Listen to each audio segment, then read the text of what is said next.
Welcome to PM7 politics. ఏపీలో ఖాళీ అయిన 3 రాజ్యసభ ఎంపీ సీట్లను టీడీపీ, బీజేపీ పంచేసుకోవటంతో జనసేనకు రిక్తహస్తం ఎదురైంది.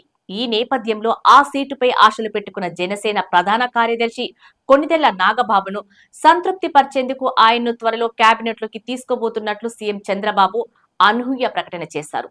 అయితే దీని వెనుక భారీ కసరత్తే జరిగిందని అర్థమవుతుంది. తాజాగా చంద్రబాబు, పవన్ కళ్యాణ్ భేటీలోనే ఈ ప్లాన్ ఖరారైనట్లు తెలుస్తుంది. ఏపీ కేబినెట్ లో 6 నెలలుగా ఓ బెర్తు ఖాళీగా ఉంది. కూటమి సమీకరణాల నేపథ్యంలో దాన్ని వీలు చూసుకుని భర్తీ చేద్దామని చంద్రబాబు భావించారు.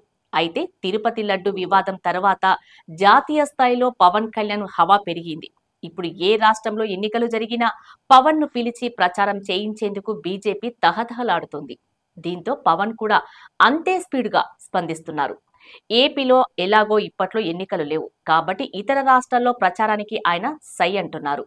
అదే సమయంలో పవన్ చరిష్మాను పూర్తి స్థాయిలో వాడుకోవాలని భావిస్తున్న కాషాయ దళం ఆయన్ని రాబోయే ఢిల్లీ, బీహార్ ఎన్నికల్లోనూ వాడుకునేందుకు సిద్ధమవుతుంది. ఇలా వరుస ఎన్నికల్లో వాడుకుంటూ పవన్ కు తిరిగి ఏది ఇవ్వకపోయినా ఇబ్బందే. దీంతో ఎలాగో తమ గూట్లో ఉన్న పవన్ ను ఎంపీని చేసి కేంద్ర మంత్రి పదవి ఇచ్చేందుకు బీజేపీ ఉత్సాహంగా ఉంది.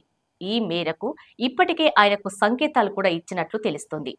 గత ఎన్నికల్లో బీజేపీ పెద్దల సూచన మేరకే పవన్ కాకినాడ ఎంపీగా పోటీ చేయాలని భావించి కూడా చివరికి ఎమ్మెల్యేగా పోటీ చేసి గెలిచారు. ఇప్పుడు అవకాశం రావటంతో కేంద్రంలోకి వెళ్లేందుకు పవన్ ఆసక్తి చూపుతున్నట్లు తెలుస్తోంది. ఇప్పటికే బీజేపీ జాతీయ అజెండాలోని అంశాల్ని ప్రజల్లోకి విస్తృతంగా తీసుకెళ్తున్న పవన్ పై ఆ పార్టీలో సైతం సానుకూలత వ్యక్తమవుతుంది. బీజేపీకి నమ్మకమైన మిత్రుడిగా మారిన పవన్ తో భవిష్యత్తులో బీజేపీకి చాలా అవసరం ఉంది. దీన్ని దృష్టిలో ఉంచుకొని కేంద్ర మంత్రిగా రావాలని కోరుతున్నట్లు తెలుస్తుంది.